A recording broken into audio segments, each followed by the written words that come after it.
Aujourd'hui, on continue notre étude sur la foi. On a encore des belles choses à voir dans la parole de Dieu. Des choses qui vont nous donner une vision encore plus profonde du travail qu'un chrétien doit faire à combattre pour la foi.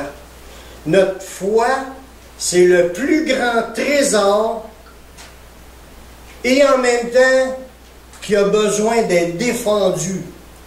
C'est comme si on serait dans un pays hostile, puis que là, tout le monde vole les autres, puis à un moment donné, tu n'as pas le choix, il faut que tu te fasses des barricades, il faut que tu protèges ce que tu as, tu protèges ta famille, tu protèges tes biens, tu fais une barricade autour, puis tu attends, puis tu veilles. Jésus en a parlé de cela, de celui qui veille toute la nuit pour pas laisser le voleur venir percer puis voler. Puis c'est normal de veiller à ce qu'on ne se fasse pas voler. Puis il nous le demande aussi de veiller face à l'ennemi, le diable, pour pas qu'il vienne nous voler ses promesses. On l'a chanté tantôt. Ne laisse pas l'ennemi voler tes promesses. Les promesses sont pour celui qui a la foi. Il les a saisies. Laissons personne ni rien dans ce monde ni nous voler ses promesses à Dieu. C'est précieux. Ce qu'on a en Jésus, c'est précieux. C'est le trésor le plus précieux de cette planète. Vous avez beau avoir votre cave remplie de diamants jusqu'au rez-de-chaussée, là, ça ne sert à rien devant Dieu, puis ça ne vous payera pas l'entrée pour la vie éternelle. Amen. Ce qu'il y a de plus important, à quoi ça sert à un homme de gagner l'univers s'il perd son âme? Il n'y a rien gagné s'il perd son âme. Selon la Bible, qu'est-ce qui est le plus précieux pour un chrétien? Qu'est-ce qui est le plus précieux? La parole, la vie éternelle. Il y a des choses qui c'est précieux hein, pour un chrétien. Il y en a qui peuvent dire « Oh, ben moi j'aime mon char, ou j'aime ma femme, j'aime mes enfants. » C'est pas la priorité. Tout ça va disparaître un jour. Seules les choses éternelles demeurent. Puis Dieu nous en a déjà donné des choses éternelles, sont là. C'est un trésor qu'on tient dans nos mains, qu'on a devant nos yeux. Laissons-nous pas voler. Quel est le plus beau trésor que l'on devrait garder précieusement? Il y en a beaucoup. Mais ça provient tout de la même place. Dans Matthieu 13, 44, Jésus nous en donne une brève description, mais on va regarder certains passages qui vont nous faire voir que tout ce qui vient de Dieu, c'est ce qu'il y a de plus précieux. Ça demeure éternellement. Dans Matthieu 13, 44, Jésus a dit « Le royaume des cieux est encore semblable à un trésor caché dans un champ. L'homme qui l'a trouvé le cache et dans sa joie, il va vendre tout ce qu'il a et achète ce champ. » Première chose que je remarque, Dieu est en train de nous révéler, c'est quoi le trésor. Il nous dit dans ce verset-là, il dit, c'est le royaume des cieux. Savoir qu'on a notre place dans le ciel, il n'y a rien de plus. Puis tout ce qui vient de ce royaume-là, c'est ce qu'il y a de plus précieux. Le petit hic dans cette révélation-là, c'est que ça nous parle qui est caché dans un champ. Il faut que tu l'aies trouvé, ce royaume-là. C'est pas, tu t'enfarges pas dedans comme par hasard. Il y a une recherche. Lui est en quête de la recherche. Celui qui l'a trouvé. Puis en cherchant le trésor, il l'a trouvé. Puis il a tellement trouvé que c'était précieux, ce trésor-là, qu'il est allé tout vendre ce qu'il y avait pour pouvoir se l'acheter. Y a-t-il quoi de plus important que ce trésor? Le royaume des cieux, Jésus qui nous donne cet exemple-là, il voulait nous mettre devant nos yeux comment est-ce que c'est important de trouver le royaume des cieux. C'est comme un trésor qui est caché, mais il faut que tu le trouves. Puis pour l'acheter, il faut que tu sois prêt à renoncer à tout pour le posséder. Une fois qu'on l'a trouvé, laissons-nous-les pas enlever. Le précieux, c'est ce que Dieu nous a donné comme révélation pour qu'on puisse saisir le royaume des cieux, pour que ça nous soit accessible, une ouverture pour pouvoir y entrer. Il n'y a rien de plus précieux. Il y a devant Dieu que ce qui provient de ce trésor-là, qui a de la valeur pour Dieu. Tout ce qu'on a dans notre vie en tant qu'humain, en tant qu'être humain, tout ce qu'on a, on a fait, ce qu'on a dit, ça vaut zéro devant Dieu. Ça dit dans un verset, notre justice était comme un vêtement souillé. Il dit, même on arrivait, là, malgré qu'on est méchant, à donner du pain à nos enfants. Il nous demande du pain, on ne donnera pas un scorpion. Même, il dit, méchant comme vous êtes, vous savez donner de bonnes choses. Ça veut dire qu'on peut faire des bonnes affaires, mais notre base, notre intérieur, c'est de la méchanceté, puis il faut être capable de l'avouer, parce que si on ne l'avoue pas, si on ne l'avoue pas qu'on n'a rien de bon, on ne cherchera pas à ce que Dieu vienne le faire, ce qui est bon. Ce qui est bon aux yeux de Dieu, c'est ce qui vient de son trésor à lui. Allez voir Matthieu 13, versets 34 et 35. Ça nous dit dans ce passage-là, l'état de l'homme, puis quand quelqu'un a le bon trésor, là, le bon trésor qui vient d'en haut, le trésor, la révélation de Dieu, les pensées de Dieu, la volonté de Dieu, les promesses de Dieu. Regardez bien, Jésus parle aux gens, premier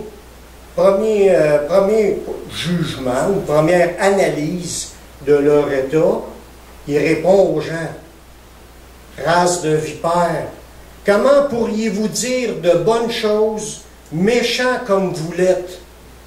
Jésus, quand il regardait les gens autour d'eux, c'était tous des gens religieux qui allaient à l'église, pas à l'église, mais à la synagogue, puis ça priait des heures de temps. Puis quand ils arrivent devant Jésus, Jésus ne les a pas dit « Oh, vous êtes des bons gars, puis vous avez réussi. » Non. Tout le monde à la base, les gens, Jésus leur a dit « Vous êtes une race de vipères. » Les vipères, c'est quoi? Les fils de serpents. C'est qui le serpent? C'est le diable. L'ensemble de l'humanité aux yeux de Dieu, c'est des fils du diable. Il dit, comment pourriez-vous dire de bonnes choses, méchants comme vous êtes? Mais là, il est en train d'expliquer qu'il peut y avoir un changement dans la vie des méchants. Verset 35. Verset 34, à la fin, il dit, c'est de l'abondance du cœur que la bouche parle. Fait que si t'es méchant, il va sortir de la méchanceté. Mais il dit, l'homme bon tire de bonnes choses de son bon trésor. Là, il est en train de dire comment il pourra sortir de quoi de bon de votre cœur mauvais, mais il dit, par contre, un homme bon, il va sortir de bonnes paroles venant de sa bouche, de son bon trésor. Tandis qu'il dit, l'homme méchant tire de mauvaises choses de son mauvais trésor. Jésus est en... Oui? Matthieu, c'est quoi, le 13? 12. J'ai-tu dit 12? J'ai-tu dit 13? Excusez. C'est 12. Matthieu 12, 34 à 35. Vous étiez perdus, puis vous êtes retrouvés. Alléluia! Voyez-vous la différence? L'ensemble, ils étaient tous des fils de la géhenne, des fils des races de vipères. Il ne sort rien de bon de votre cœur. Sauf qu'il dit, l'homme bon, un homme bon, lui, il va sortir de bonnes choses de son bon trésor. De quel trésor vous pensez qui pourrait être bon aux yeux de Dieu? C'est pas ce qu'on peut produire par nous-mêmes. Il venait de leur dire que c'était tous des gens qui étaient incapables d'avoir de quoi de bon. C'est du trésor qui vient de Dieu. Le seul qui avait des paroles qui venaient de Dieu, c'est Jésus. C'est le seul qui avait les bonnes paroles, qui est venu pour nous révéler le trésor de Dieu, ce qu'il y a de plus précieux pour le chrétien. Moïse avait compris cela, qu'il y avait de quoi de précieux dans le Messie à venir. Moïse, on ne le voit pas quand on lit Moïse, mais les écrits du Nouveau Testament nous ont révélé ce que Moïse pensait lorsqu'il était face au Pharaon, puis il était élevé par les pharaons. Tout ce que le Pharaon avait était à sa disposition. Il aurait pu profiter de toutes les richesses du Pharaon, toutes les richesses d'Égypte, en étant descendant adopté de la fille du Pharaon. Il aurait pu peut-être même être héritier d'une part, mais lui, il a regardé ça comme ça compte pas, c'est pas important. Il s'est reviré de bord, puis il a regardé le peuple, puis il savait qu'il était un Hébreu, puis que le peuple se faisait torturer en Égypte, il était tout esclave. Puis lui, il faisait partie de ce peuple-là. Puis il a regardé le passage dans Hébreux 12, 26. Il nous dit dans ce passage-là, il a regardé l'opprobre de Christ comme une richesse plus grande que les trésors de l'Égypte, car il avait les yeux sur la rémunération. Moïse avait la foi. C'était un homme qui avait la foi, malgré qu'il ne savait pas encore quel était son appel, mais il savait que ce n'était pas de rester auprès du Pharaon.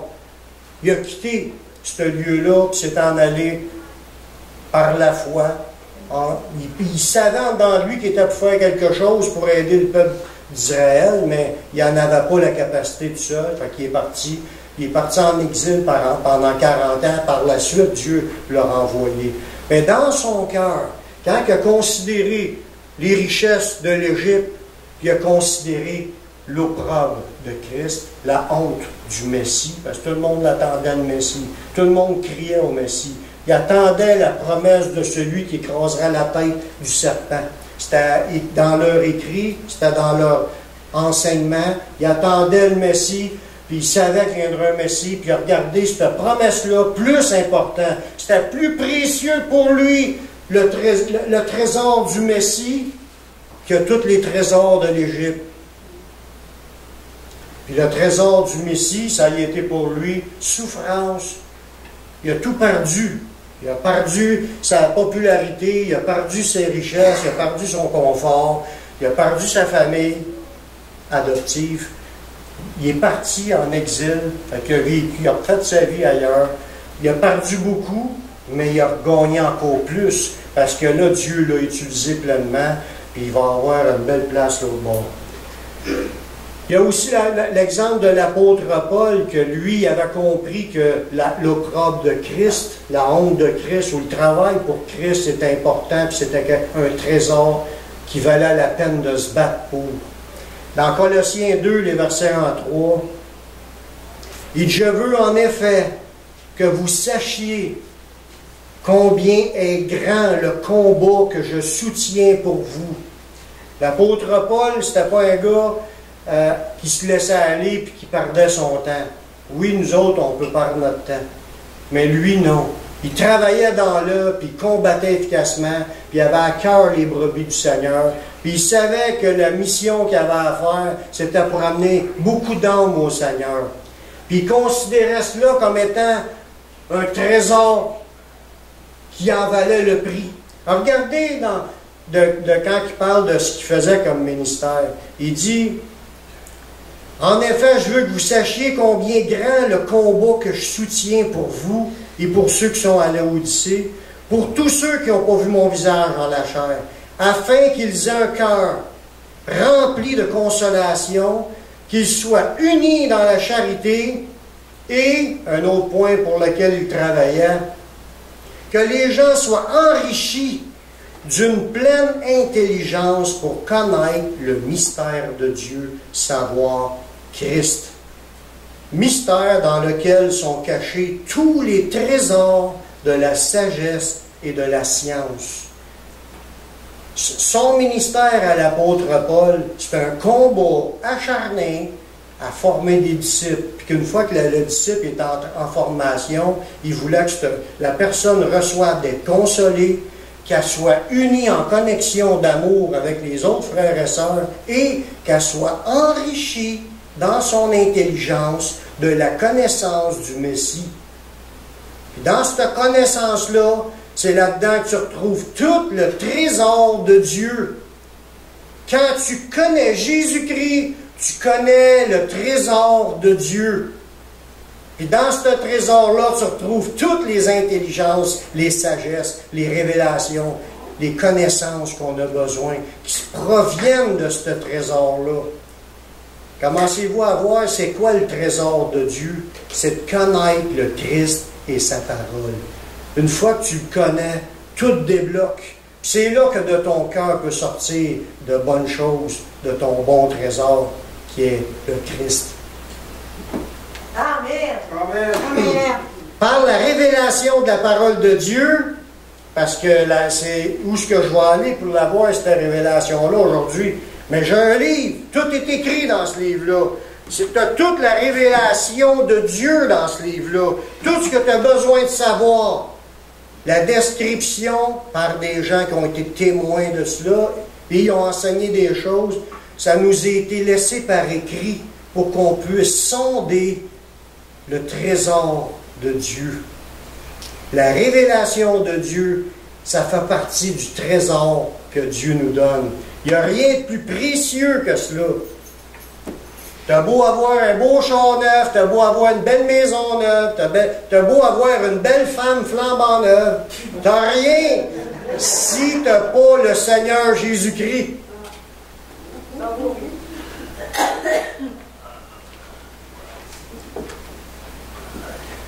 Par la révélation de la parole de Dieu, qui est notre trésor, nous comprenons la valeur de l'œuvre de Jésus, ce qui nous permet de s'approcher de Dieu. Parce qu'à cause qu'on l'a compris et qu'on l'a saisi, ça nous permet, ça nous donne une ouverture de s'approcher de Dieu. Sans cette révélation-là, on aurait continué à être ignorant, pensant que notre religion peut nous aider ou nous essayer de trouver une satisfaction, on n'aurait rien. On serait errant, perdu, égaré, un aveugle, puis qui peut peut-être conduire d'autres aveugles, on aurait tous tombé dans le même trou, sans savoir où est-ce qu'on est. Parce que le seul qui est la lumière de cette vie, c'est le Christ. Amen. Amen. Ça nous dit dans la parole, dans Éphésiens 3,12, en Jésus, nous avons, par la foi en lui, par la foi en Jésus, la liberté de nous approcher de Dieu avec confiance. Y a-tu de quoi de plus précieux que de dire que tu as un contact avec Dieu, que tu as une relation avec Dieu, que tu peux parler librement à Dieu, puis que Dieu te parle, puis il t'enseigne des choses. Ce contact-là était impossible sans avoir connu Jésus. Notre trésor, c'est Jésus et sa parole. Le trésor de Dieu est une source inépuisable de grâce et de révélation que nous pouvons puiser. Tout est là, puis là-dedans, on retrouve tout pour recevoir tout de Dieu. Autant que Dieu dit que rien n'est impossible à Dieu, autant que ça nous dit « je puis tout par celui qui me fortifie ». Voyez-vous, cet accès-là de pouvoir aller puiser dans sa grâce et de recevoir ses bénédictions, ça nous vient parce qu'on le sait. Où est-ce qu'on l'a su? C'est parce qu'on était puisé dans la source des révélations, puis on peut l'affirmer aujourd'hui. Je peux parler à Dieu et Dieu m'entend. Dieu m'ouvre les portes, puis il y a des promesses que Dieu a faites qui vont s'accomplir. Amen. Sommes-nous heureux de connaître ce trésor-là? Oui. Oui. Ça nous révèle Jésus. En parlant que ce trésor-là est une source inépuisable de grâce et de révélation, parce que de grâce, j'aurais pu écrire le mot cadeau, c'est une source inépuisable de cadeaux qui nous viennent de Dieu et de révélation. À chaque fois qu'on apprend de nouvelles affaires sur Dieu, c'est une révélation, c'est un cadeau de Dieu, puis ça nous édifie, puis ça nous bénit. Moi, à chaque fois que j'apprends quelque chose, puis j'en apprends régulièrement, ça me bénit, puis ça me réjouit, ça m'excite. C'est comme si, pour moi, c'est plus précieux cela que n'importe quoi d'autre. Tu me donnerais un char neuf, j'en veux même pas, moi, j'ai pas besoin de ça. J'ai pas besoin de ça, aucun intérêt pour les richesses de ce monde. Mais les révélations de la parole, par exemple, chaque fois que ça fait clic, C'est bon. je suis heureux. Ça me bénit. J'espère que ça fait la même chose pour vous. Ok, oui. Dans Matthieu 13, 52, Jésus n'en parle de cette idée-là. Il leur dit, c'est pourquoi tout scribe instruit de ce qui regarde le royaume des cieux est semblable à un maître de maison qui tire de son trésor des choses nouvelles et des choses anciennes. On tire de notre trésor. Il est où le trésor? C'est ça, les révélations. C'est ce qu'il y a de plus précieux. On tire de notre trésor des choses anciennes, parce qu'on les a déjà entendues. Ça nous rappelle des choses qu'on a déjà entendues, et des choses nouvelles. C'est les nouvelles révélations. Pas des révélations en dehors de la parole, des révélations par la parole, de comprendre la parole. Il y a une différence. Parce qu'il y en a qui partent sur des nouvelles révélations qui ne sont pas écrites là, mais il y en a, ils disent qu'ils ont des nouvelles révélations. Faites attention. Il faut que ça soit conforme, puis de ne pas aller au-delà de ce qui est écrit. Sinon, on se fait emporter par d'autres esprits. L'Esprit de Dieu nous a déjà donné sa révélation. Il est important, ce qu'on affirme provient de la parole de Dieu. Parce que c'est ça le trésor. C'est pas l'inspiration habile de d'autres à nous injecter des belles affaires qui semblent, en réalité, si ce n'est pas écrit là, c'est dangereux. Si on s'en tient à cela, il n'y a pas de problème. Amen. Amen. Tous les chrétiens, écoutez bien celle-là, tous les chrétiens sont appelés à combattre pour la foi, qui est notre trésor. Pour combattre pour la foi qui nous a été transmise, que la foi qui a été transmise aux saints.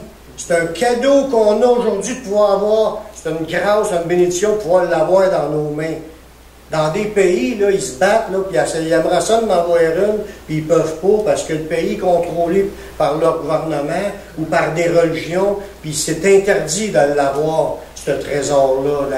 Puis là, la révélation, elle se fait à coup. Des fois, c'est prison ou mort, à cause qu'ils veulent la parole. Puis ils en sont incapables, mais il y a quand même des Bibles qui rentrent clandestinement. Ça, je le sais, j'en ai un frère qui reste à Châtelier, qui a déjà été en Chine communiste pour aller rentrer des Bibles là.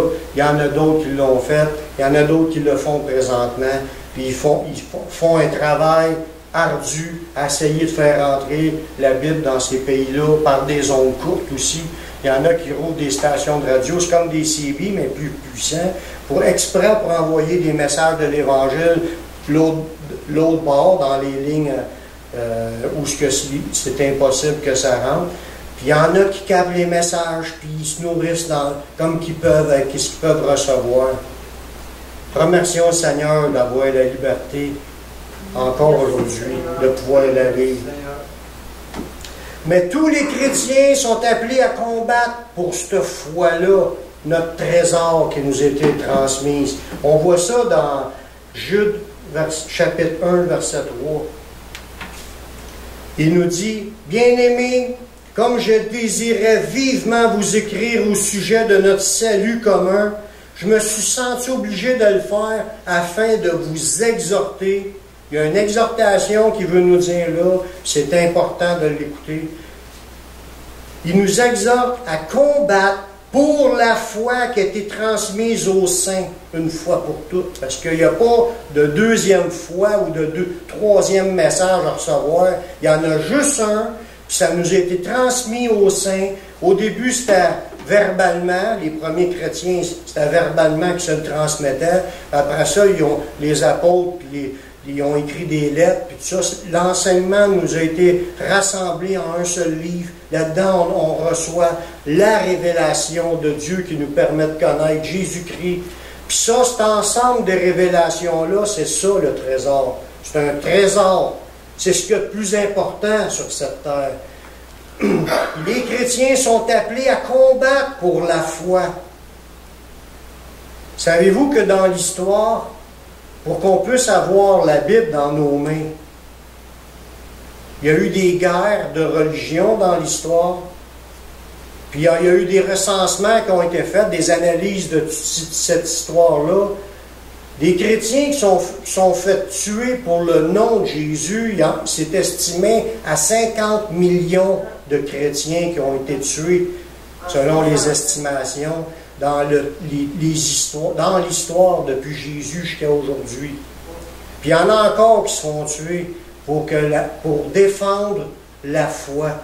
C'est tous des gens qui n'ont pas été gênés de dire « Je crois en Jésus et je crois en sa parole ». Puis ils ont défendu son nom au Seigneur, ils ont défendu son nom au prix de perdre leur vie.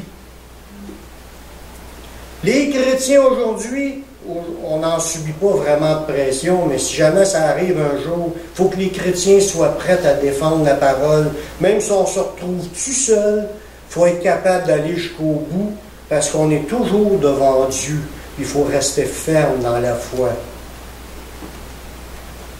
Il faut apprendre à combattre. Nous sommes là pour la défendre, cette parole-là. C'est le contenu de ce livre aussi. On entend toutes sortes de choses véhiculées par tout le monde, puis on est là pour ramener la vérité. Quand c'est le temps de dire quelque chose, il ne faut pas être gêné d'ouvrir la bouche puis de déclarer ouvertement les vraies affaires. Nous devons marcher, en tant que chrétiens, dans l'unité. Ce n'est pas un travail individuel, être chrétien. Être chrétien, c'est un corps. C'est le corps de Christ. Les chrétiens font partie d'un seul corps. On doit travailler à marcher ensemble pour défendre cette parole. Ce n'est pas un travail qu'un va au front, puis lui, il se fera lancer des roches, puis les autres le regardent faire, puis tout le monde, oh, il s'est fait assassiner. Ah, c'était à lui de ne pas y aller. Là, il y a ça, ce monde-là qui marche de même. Mais les chrétiens, c'est pas de même. Les chrétiens doivent être unis, solidaires, travailler ensemble pour que le message passe. Regardez bien l'autre verset, dans Philippiens 1, 27. Seulement, conduisez-vous d'une manière digne de l'évangile de Christ, afin que je vienne vous voir, soit que je reste absent. J'entends dire de vous que vous demeurez ferme dans un même esprit. Les chrétiens doivent être fermes dans un même esprit, combattant d'une même âme pour la foi de l'Évangile. On parle de la foi, mais la foi, c'est cela, le sujet de la foi, le contenu de cela. Puis on a à combattre d'une même âme pour la foi. Et où la foi? C'est la Bible, la parole de Dieu, les enseignements, la sainte doctrine, l'Évangile. C'est ça la foi, le message, le contenu de ce qui est écrit dans ce livre-là.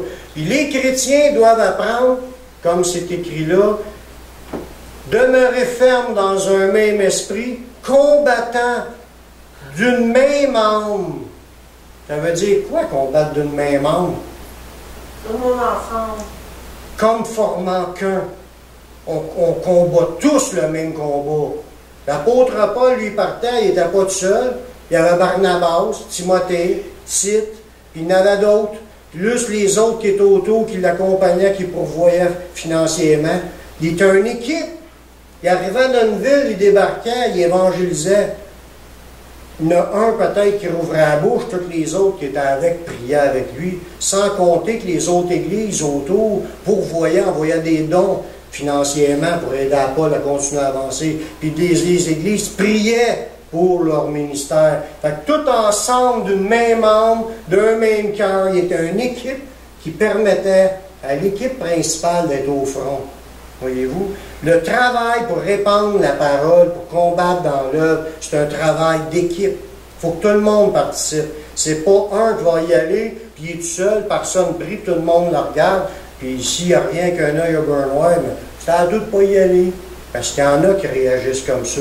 Puis nous ne sommes pas de ce genre-là. Le Seigneur veut qu'on arrive à rester d'un même esprit, combattre d'une même âme pour la foi de l'Évangile. On parle du sujet de la foi, mais la foi, ça se défend. Il y a une guerre contre la foi. Et nous sommes là pour défendre la foi, prendre position pour la foi. S'il n'y a plus de gens qui parlent pour la foi, l'idée de la foi va être effacée. Ça va être d'autres religions qui vont embarquer. Puis là, on va subir les régimes des autres religions. L'Église a été désigné par Dieu pour soutenir la vérité. La vérité, c'est les révélations de Dieu, c'est le message de Jésus-Christ. L'Église est là pour soutenir la vérité de notre trésor. Les révélations, c'est notre trésor. On est là pour combattre. Dans 1 Timothée 3,15,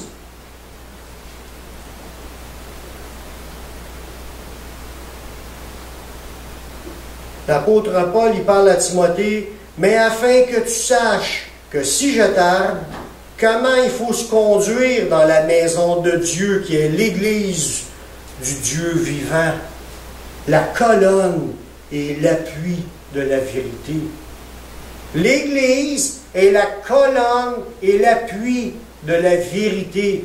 L'Église est là pour soutenir la vérité. Imaginez que la vérité, là, c'est la bâtisse qui est au-dessus de nous, qui a une bâtisse. Qu'est-ce qui soutient? C'est les colonnes qui entourent la bâtisse. C'est ça qui soutient la bâtisse. La vérité, c'est ce qui est soutenu. Puis qui va la soutenir? C'est l'Église. Chaque membre de l'Église. T'es-tu sauvé?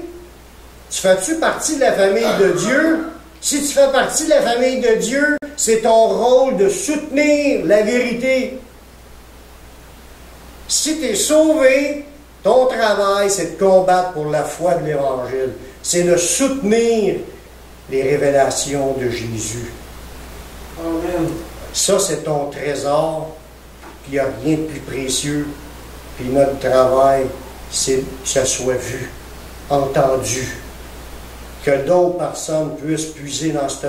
Autant que nous, on a fouillé, on s'est enfargé dans le trésor qui était dans le champ, puis on l'a trouvé. Puis quand on l'a trouvé, on a tout vendu pour le prendre. On l'a maintenant.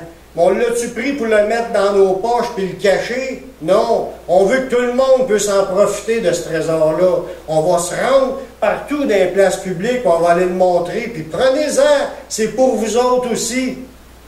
C'est gratuit. C'est gratuit. Amen. Amen.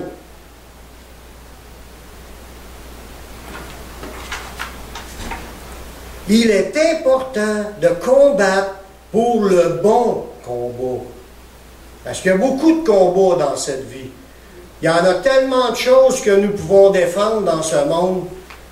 Mais un seul est le bon combat. Tu peux te combattre contre l'avortement, tu peux combattre contre le féminisme, tu peux combattre contre sauvons les phoques, tu peux combattre pour la pollution, tu peux combattre pour la couche d'ozone ou le fluor, dans toutes sortes d'affaires. Tu peux combattre pour toutes sortes d'idées. Des combats, il y en a à la tonne. Tu peux combattre la pauvreté. Mais ce n'est pas le combat principal. Il y a les combats qui sont corrects, c'est pas défendu de combattre pour des causes. Mais le combat, le bon combat, c'est de combattre pour la vérité. Combattre pour défendre le trésor qui nous a été donné de Dieu. Dans 1 Timothée 6,12, Paul il l'explique encore à Timothée. Il lui dit, combat le bon combat de la foi.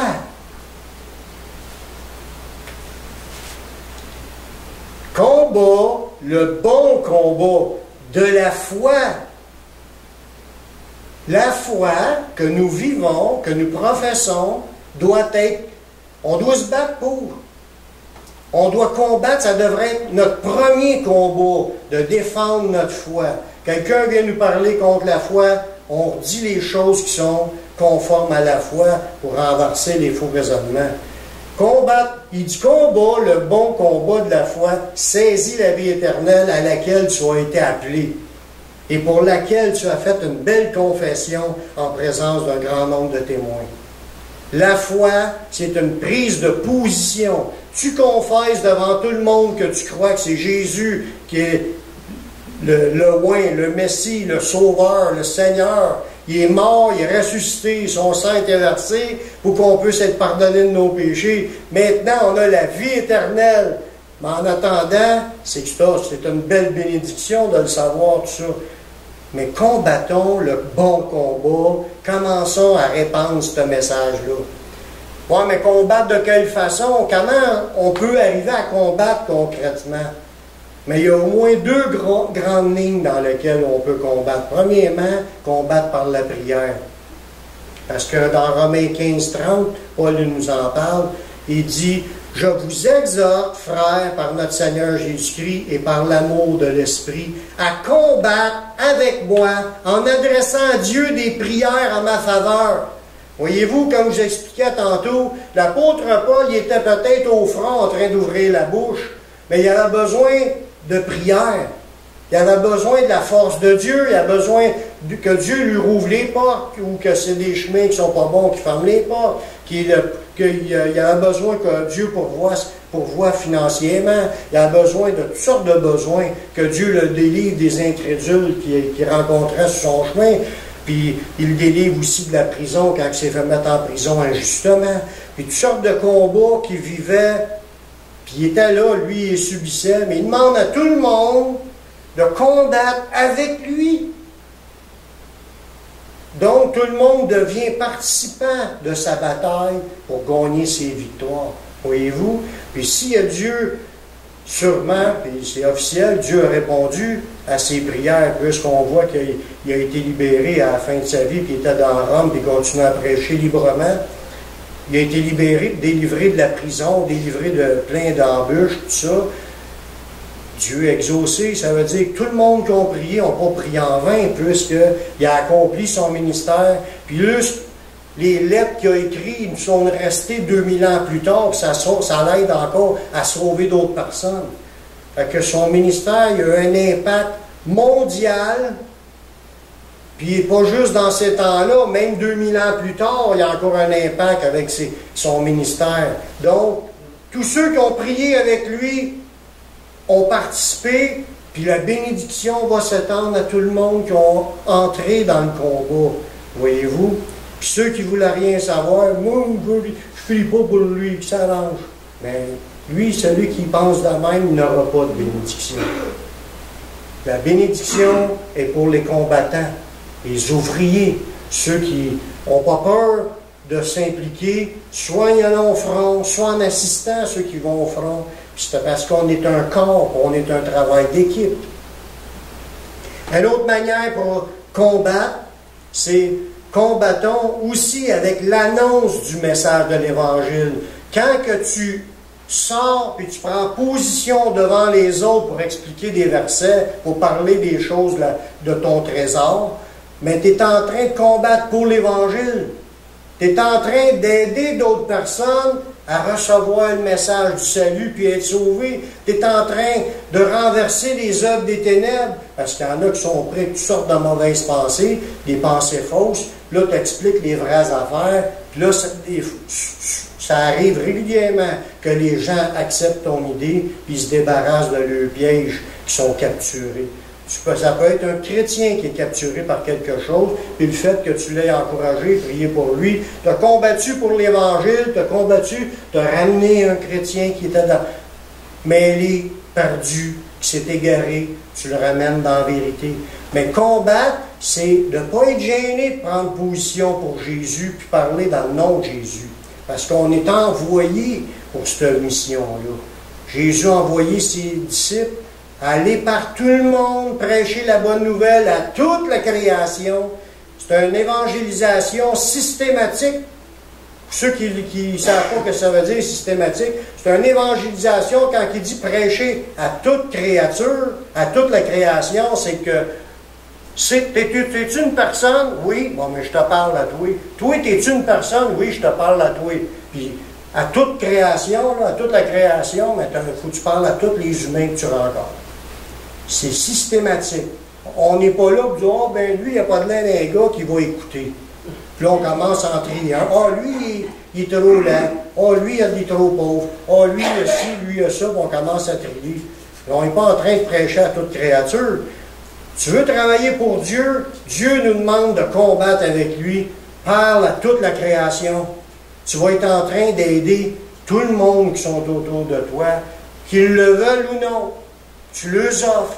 Tu ne forces pas personne. Tu vas juste leur offrir ce que tu sais, ce que tu as compris, ce que que tu as dans tes mains ton bon trésor, ton beau trésor. Dans 1 Thessaloniciens 2:2, Paul nous parle justement de combattre dans l'annonce du message par l'évangélisation.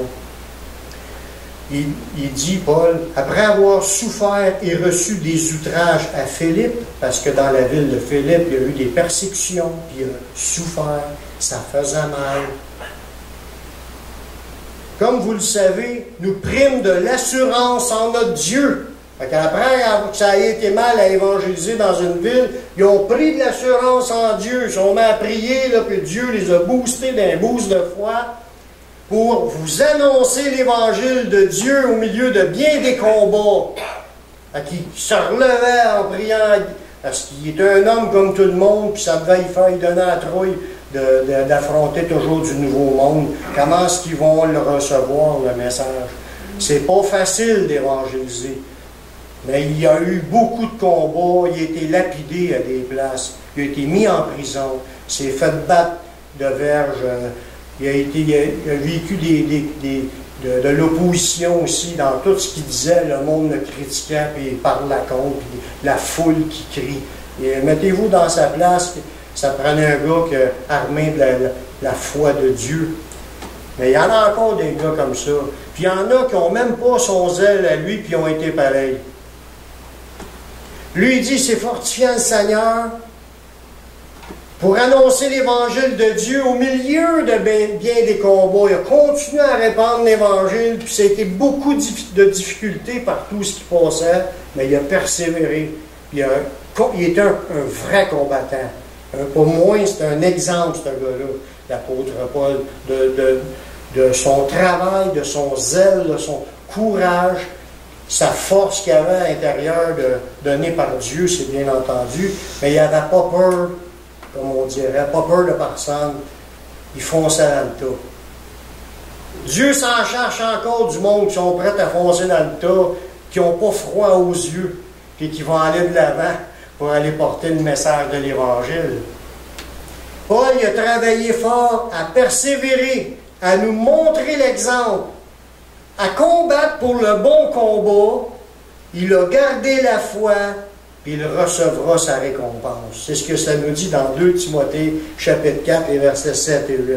Paul le dit, « J'ai combattu le bon combat. » Il avait dit à Timothée, « Combat le bon combat de la foi. » Mais il dit, lui, il a combattu le bon combat.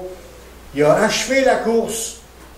Il dit, « J'ai gardé la foi. » Il dit, « Désormais, la couronne de justice m'est réservée, puis le Seigneur, le juste juge, me la donnera en ce jour-là. Et non seulement à moi, mais encore à tous ceux qui auront aimé son avènement. » La couronne de justice n'était pas juste pour Paul. Et pour tous ceux qui ont aimé son avènement. C'est quoi son avènement? Je n'ai parlé mercredi. L'avènement de Jésus-Christ. C'est quoi? C'est son retour sur cette terre. Son avènement, c'est son retour, son apparition. Tous ceux qui vont avoir aimé ça, puis ils l'ont entendu, ça sous-entend qu'ils ont travaillé pour cette cause-là. C'est beau le savoir, mais si tu n'es pas intéressé. Mais si tu aimes ça, là, tu vas vouloir, tu fais partie. Mais la couronne de justice va être réservée à tous ceux qui l'aimaient et qui ont pas eu peur de s'afficher, de prendre position. Jésus dit à un autre verset, « Quiconque me confessera devant les hommes, je le confesserai aussi devant mon Père. Celui qui me reniera devant les hommes sera renié devant mon Père. » Le dernier verset, « Faisons comme Moïse. Ayons les yeux sur la rémunération. » La rémunération, c'est le salaire. Le salaire des ouvriers. Moïse, il a regardé les trésors d'Égypte, puis pour lui, ça n'avait pas d'importance. C'était plus important l'opprobre de Christ. Dans ce verset-là, ça dit, parce qu'il y avait les yeux sur la rémunération. La rémunération, c'est après la vie. C'est beau ici, dans cette vie, que tu aies tous les trésors, les conforts, puis les loisirs, puis les luxes. Mais il n'y a pas juste ça. il y a le royaume de Dieu qui est là aussi dans ce... Là, Dieu, il voudrait qu'on aime plus les choses du royaume de Dieu que les plaisirs et les trésors de ce monde. Puis il dit, t'aimes plus les choses du royaume de Dieu parce que tu sais qu'un jour, on va se retrouver à l'autre bord, on va pouvoir obtenir ce qui nous avait été promis. C'est quoi qu'il nous a promis? La vie éternelle. Et tout ce qui va avec. Parce qu'il y en a des choses, il y a plein de versets, plein d'affaires, on n'en croira pas nos yeux, mais on n'aura pas le choix. On ne marchera pas par la foi, là, bon, on va marcher par la vue. On va voir Dieu de nos yeux, on va voir la ville sainte, les deux pieds, on va avoir les deux pieds dedans, on va courir là-dedans, yahoo! On va profiter de tout ce que Dieu a créé à notre disposition pour l'éternité.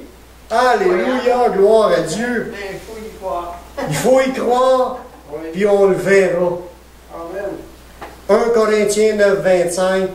Tous ceux qui combattent s'imposent toutes sortes d'abstinences.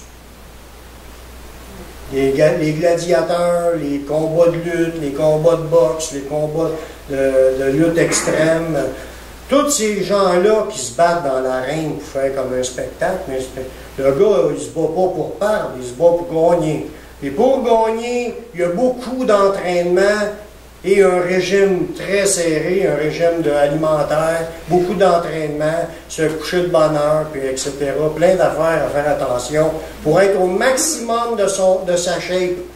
Pour réussir à gagner, si ce n'est pas un match réorganisé là, à mancher d'avance, puis que c'est déjà décidé qui va gagner.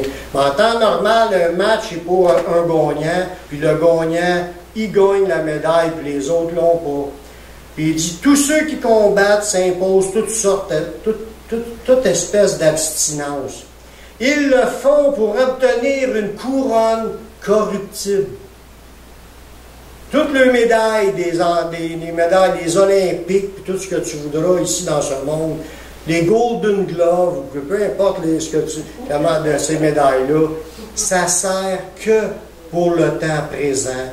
Et ça va tout être effacé. Il n'y aura rien qui va rentrer l'autre bord, qui va être soutenu parce que tu as gagné un championnat à la boxe. Ça ne sert à rien pour Dieu. Ce n'est que pour le moment présent. Et toutes ces médailles-là, c'est des médailles corruptibles, qui vont se corrompre et qui vont disparaître. Les seules médailles qui vont durer éternellement, c'est les couronnes incorruptibles. Des couronnes qui ne se corrompront jamais. Puis ceux qui vont les obtenir, parce qu'il y a des couronnes de gloire, des couronnes de justice, la couronne de vie, il y a plusieurs mots couronnes qui parlent pour les choses à venir. Il y a sûrement des couronnes pour les martyrs, puis des couronnes, mais on ne mentionne pas tout, mais disons que Dieu va récompenser lui-même, puis il félicitera. Parce que quand il nous parle qu'il faut tous comparaître devant le tribunal de Christ, en parlant aux chrétiens, c'est comme un podium pour recevoir tes récompenses, le tribunal de Christ. Tu vas te faire dire, tu aurais pu faire ci, tu aurais pu faire ça, puis tu ne les as pas fait. Ça, tu vas voir ce que tu as perdu, mais tu vas obtenir ce que tu as gagné. Parce que Jésus nous dit, amassez-vous un trésor dans les cieux. S'il n'était pas question de s'amasser qu'un trésor, on arrive l'autre bord, puis Jésus nous dit, c'était juste une joke. Vous n'avez pas de trésor. Mais là, on a couru après une fausse carotte. Voyez-vous? C'est comme un bâton qu'une carte, une carotte pour faire avancer, par en réalité, il n'a pas de cadeau. Non. Jésus ne ment point. C'est pas un faiseur de joke. C'est quand il parle que du monde s'en va dans les temps de feu, c'est pas une joke. Puis quand il dit qu'il y a des couronnes, puis il y a des récompenses, puis il y a des trésors l'autre bord, mais c'est pas une farce non plus. Puis tout va nous être distribué. On va obtenir selon notre travail. Qui veut être riche l'autre bord? Qui veut être sur l'aide sociale l'autre bord? Vous voulez être riche l'autre bord? Travaillez pour Dieu. Investissez-vous dans votre temps, dans votre argent, dans vos capacités, vos dons, dans ce que vous avez. Servez le Seigneur. Puis si vous êtes fidèle d'un petit, il va vous en confier de plus grande. Ça va s'en aller en grandissant. Soyez impliqués au maximum. Vous ne savez pas quoi faire, commencez donc à prier pour ceux qui travaillent. Vous vouliez faire de quoi? Allez demander à ceux qui vont évangéliser, puis à quel temps qu'ils y vont, puis allez-y avec eux. Allez évangéliser, allez porter le message. Puis, mais qu'on arrive l'autre bord, on va recevoir selon notre travail. Dieu se cherche des combattants. On est-tu prêt à se lever pour combattre avec le Seigneur? Oui! Amen. Gloire à Dieu. Prions. Seigneur, je te remercie pour ta parole. Je te remercie pour tout ce qui est écrit, pour nous encourager à combattre pour la foi. Seigneur, c'est un cadeau la foi, nous le savons. C'est un cadeau tout ce que tu nous as révélé. C'est une grâce. On ne mérite rien. Mais apprends-nous à combattre, à racheter le temps, à s'investir le maximum qu'on peut avec les dons et les talents que tu nous as confiés. On veut voir ton nom élevé. On veut voir d'autres personnes accepter Jésus.